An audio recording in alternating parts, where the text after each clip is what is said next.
Hey guys, before we get into this video, we have another new channel member I want to say thank you to real quick. It is Eric Schneck with a Tier 1 membership. Eric, thank you so much for the membership, dude. Glad you enjoyed the videos. Really appreciate your support. Now let's jump into today's season in review for Brent Marks.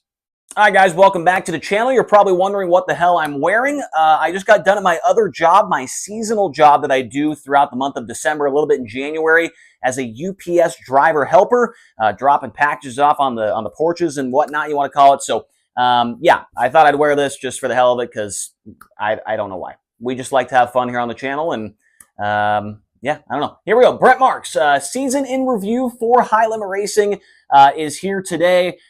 This year, Brent Marks got back on a full-time, traveling tour nationally for the first time since 2019, when he was full-time with the Outlaws for 3 years. And those were the early days of Brent Marks before he really became a superstar in sprint car racing. He really didn't have that many good years on the Outlaw Tour. Won a couple of races here and there, but he was not the superstar that we know him as of today. And this year, it was very fun to have him out on the road with High Limit Racing, and we hope to see him back again next year. He did win a couple of races here. He did have a decent year, which we'll talk about right now. So 50 starts this year for Brent Marks with High Limit.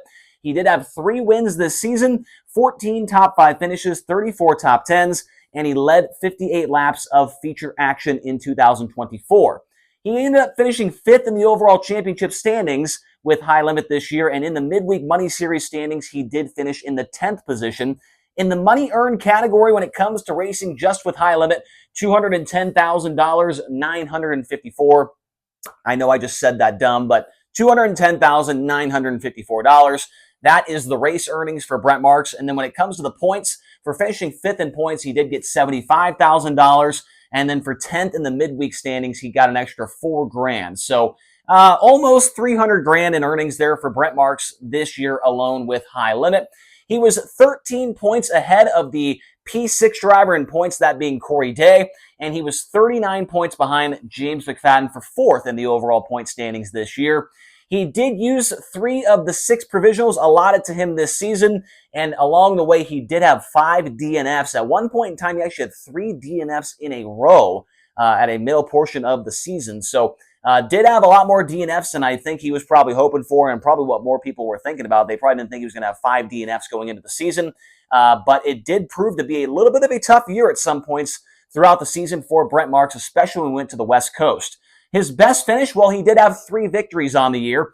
He also had 4 other podium finishes to go along with those 3 wins, and he led laps in 5 different races. So he led 58 laps, only had 3 wins, but he did lead 2 other races where he did not win. So he did get close to getting 5 wins on the year. SprintCarRatings.com this season had him as the 13th best driver in the nation, comparing that to last year when he was 7th best. So slipping back a couple of spots this year in the SprintCarRatings.com ranking system. My prediction for Brent Marks going into the season, I had him from 4th to 7th in points, so I got that right. He finished 5th. And then I had him for 5 to 8 wins. He only had 3, but like I said, he led laps in 5 races, so he did get close to 5 wins. Not too far off in that prediction. Looking at the rest of the predictions that I made, I mean, that's pretty damn good right there. So not too far off in the prediction for Marks. His best stretch of races was right at the beginning of the season. From races 1 to 14, he was the only driver for the first 14 races of the year, was in the top 10 in all of those main events. He also did get 1 win in there as well. His worst stretch of races came at the end of the season, races 39 to 48. He only had 2 top 10 finishes in about that 9 or 10 race stretch right there. And you'll see in just a moment that really the second half of the year, things definitely fell apart for Brent Marks for a lot of different reasons. We'll get to that here in just a moment.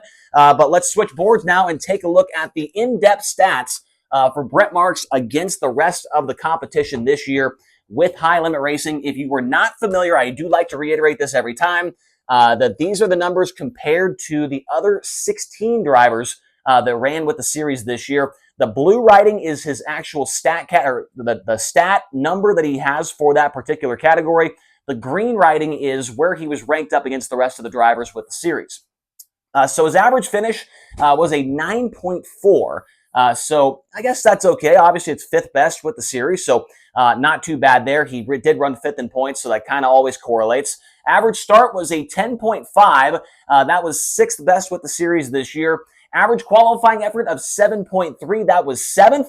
And then in the dash appearances category, he was one of the best. He had 24 dash appearances out of a possible 42. That was tied for second best with one other driver. So he almost had the most dash appearances of anybody with the series this year. He had 2 dash wins, which was tied for fifth, a three-way tie for fifth place. He did have 5 hard charges, which was second best with the series. He also had 6 quick times, which was third best with the High Limit Racing Series this year. And it's interesting because back on the Outlaw Tour when he ran for 3 years, that was the biggest struggle of his whole racing program, was qualifying. He could never qualify, but this year, third most amount of quick times with High Limit. His average start, not bad. It was 6th overall, but he has definitely gotten way, way better at qualifying since his Outlaw days. B main event appearances, only 6 of those as well. It is a 2-way tie for the 5th least amount of B mains this year. His average redraw wheel was not very good, and he hated the wheel. I know there's a couple of fans online that did not like the wheel, but I would say, overwhelming majority liked it. Brent Marks, not a fan of the redraw wheel. He was tied for second to last with the worst number on that wheel spin on average, which was a 20. So if it doesn't work out for you, I would be mad about it as well. Heat wins, 11 of those. That is a 3-way tie for 5th place overall. Top 5 efficiency, 15 top 5 starts, which resulted in 10 top 5 finishes, which is a 66% of the time he was able to start the top 5 and also finish there. That is 7th best with the series. Top 10 efficiency was a little bit better as well. 29 top 10 starts and 24 top 10 finishes. 82% of the time he was able to stay in the top 10, and that was P6 overall with the series.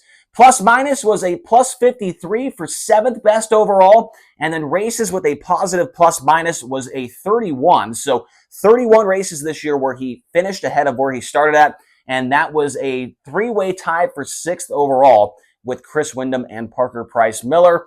His average finish from the first half of the year was a 7.2. So for the first 24 races, average finish 7.2. And then look at the drop-off here from the first half to the second half, in 11.6 on the average finish on the second portion of the year. And that was a lot of things going into that. I mean, I mentioned that one, that stretch of 3 races where he had a DNF in 3 in a row. He lost a crew guy. He was on baby watch. He went out to the West Coast for the first time in 5 years and, went to a bunch of new racetracks. All of that combined certainly did not help the second half of the year for Brent Marks. But at least he did finish off the year pretty strong with that big 50,000 win at Texas. His average pill draw was not the worst. It was a 31 at the pill draw table, which was tied for 7th best overall with one other driver. So right there in the middle of the pack when it comes to pill draw average. And now we'll switch the boards here and listen to what the community has to say about the year that Brent Marks put together in 2024. And a lot of people were pretty happy with this season, I would say. 445 votes on the community tab. 8% of you gave him an A grade.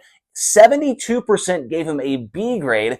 18% gave him a C, which was a lot more than I was expecting to see. And then D to F, 2% of people just do not like Brent Marks for whatever reason.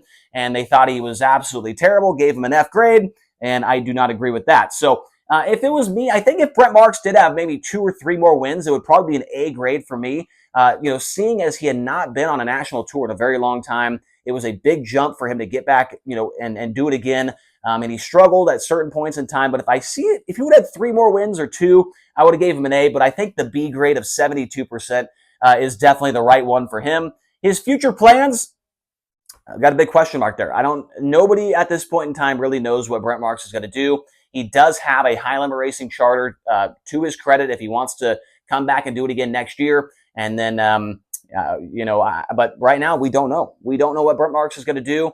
He's got that new kid. He definitely wasn't he wasn't very happy with his performance this year as far as the earnings go and whatnot. He needed to win a few more races for it to make sense. And so we'll see. We'll see if Brent Marks returns to High Limit Racing next year. But as of right now, we do not know. Hopefully soon we will find out the answer to that question.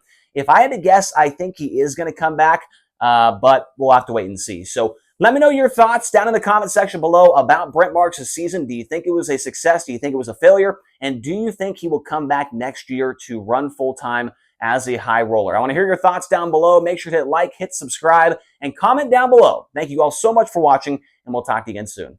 And now, as we do every time we get a new channel member, I want to say thank you here at the end to the rest of the members as well. Blake Dowell, Easy Does It, Skyke, Scaloner, Brent Bear, Ed Minus, John O'Neill, and Ryan Farnsley, not John Farnsley. But thank you guys, as well as Daryl Snipey, Matt Parsons, Dave Costi, Ryan Showalter, Nate Trewen, Bill Cinnamon, Kurt Brooks, Jay Hotlaps, Brad Reynolds, Shoop, and then we've got Greg Holcomb, Zemco Racing, Racing Vagabond. Vagabond, thanks for buying a t-shirt, man. Really appreciate that as well. Dustin Stahl, you also bought a shirt. Thank you, sir. Bill Gillis, Cedric Ritchie Racing, Jay Strasser, Fantasy Man, and Dalton Ferris. Thank you all so much for your continued support, and we'll talk to you guys again here soon.